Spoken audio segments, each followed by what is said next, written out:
Welcome to Unit 9, Lesson 5, Logarithmic and Exponential Equations. Up until this point, we've been learning about all the rules that go behind log and exponential functions, and now we're going to use those rules that we've learned to solve and evaluate problems. So our logarithmic equation, it's an equation containing a log of a variable. We can look at this rule. So given C, L, and R are greater than 0, so they're all positive numbers, and C cannot equal 1, then if log CL equals log CR, then L equals R, and therefore if L equals R, then log CL equals log CR, so they're just the opposites of each other, just stating the same thing. The proof is below it, but basically C to the power of log CX is equal to X, where X is greater than 0. Now, since we know that if we have functions of the equivalent base set equal to each other, then what we can do is take the answers in the L and R position and set them as equal and solve for x. For example, solve log 6 2x minus 1 is equal to log 6 11. So 2x minus 1 would be our L, 11 would be our R, and you are just going to set them equal to each other. So 2x minus 1 equals 11, add 1 to both sides, 2x equals 12, and therefore x equals 6. Once you have an x value, you want to plug it back in and make sure that the function is defined in that situation. So it says the equation log 6 2x minus 1 equals log 6 11 is defined when 2x minus 1 is greater than 0. This happens when x is greater than 1/2. So as long as your x value is greater than 1/2, which it is, then you know that you have a true statement.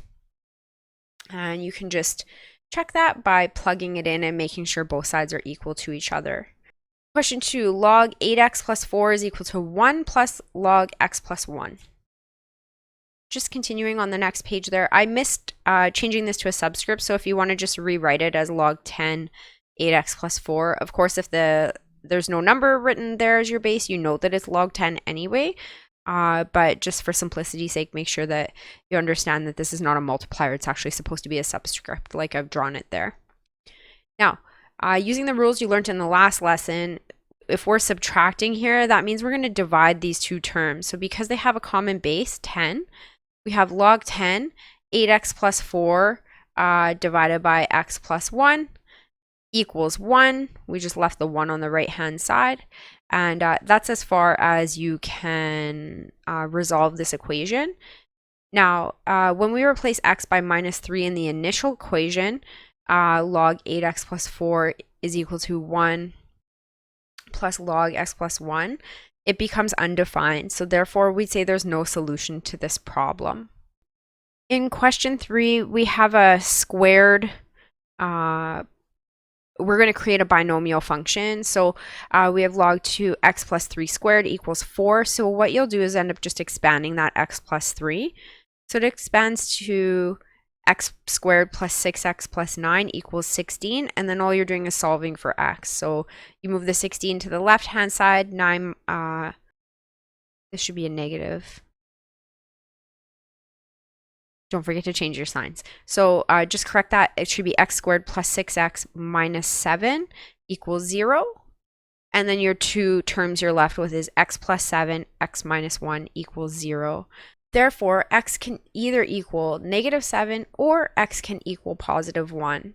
And if you are uncertain whether those answers are right, you can just check the proof on the right hand side, but all you're basically doing is plugging the negative 7 into your unknown term for x and see if your left side equals your right side. If it does, then you know your statement to be true. You're also able to solve exponential equations using logs. So we have this term 4 to the x is equal to 605. You can convert this. The log of 4 to the x is equal to the log of 605. Isolate this x out as your exponent and bring it down here to the front. So x times log 4. Now you have two common terms, log 10 605 and log 10 4. You would divide both sides by log 4 to get it over to the right hand side, and you'll get x is equal to log 605 over log 4. This value, 4.62, comes from your calculator.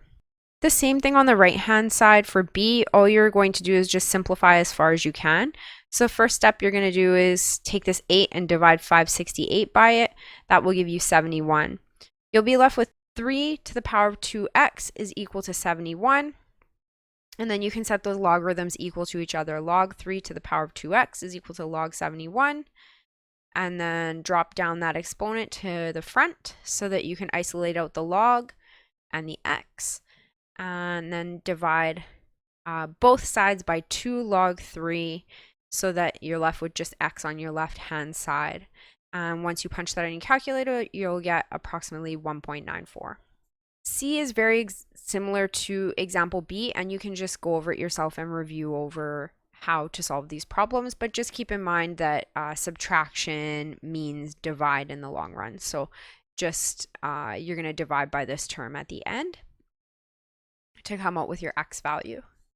Some application problems. It says solve a problem involving exponential growth and decay. When an animal dies, the amount of radioactive carbon-14 in its bones decreases. Archaeologists use this fact to determine the age of a fossil based on the amount of C14 remaining. The half-life of C14 is 5730 years. Head smashed in buffalo jump in southwestern Alberta is recognized as the best example of a buffalo jump in North America. The oldest bones unearthed at the site have 49.5% of C14 left. How old were they when they were found? So to solve this problem, carbon-14 decays by 1/2 for every 5,730 year period.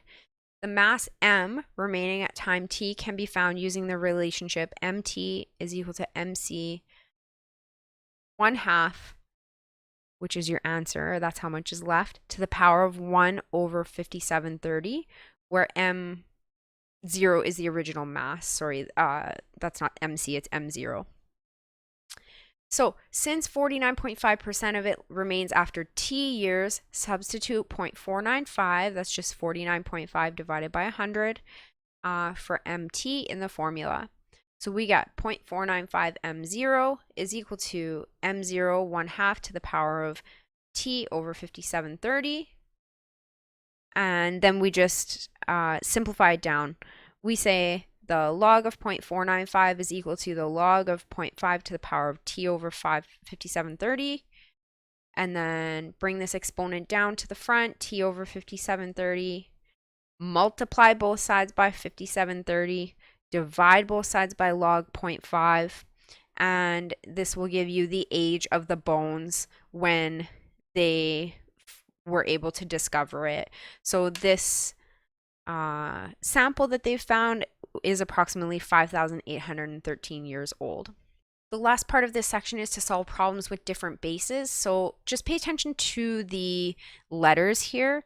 Positive numbers a, b, and n, where a cannot equal 1 and b cannot equal 1. The log b of n is equal to log a of n divided by log ab. Notice how those numbers move around, and our a stays constant, and then n and b are divided by each other. So we have y is equal to log 2, 3. Find the value. In method 1, you can substitute a for base 10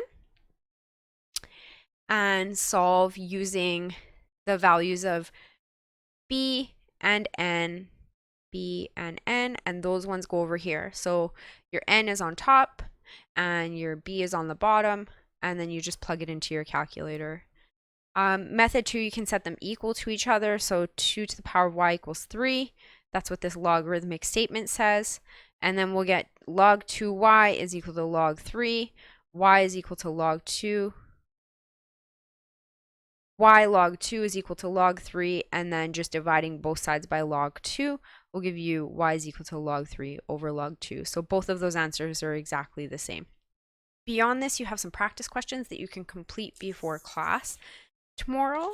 And I just wanted to make a note that there's a typing error in question 2. It's 6 to the power of 3x plus 1 is equal to, that should be an 8 to the power of x plus 3. So just make that correction when you're solving that problem, because otherwise it will be very difficult to complete it.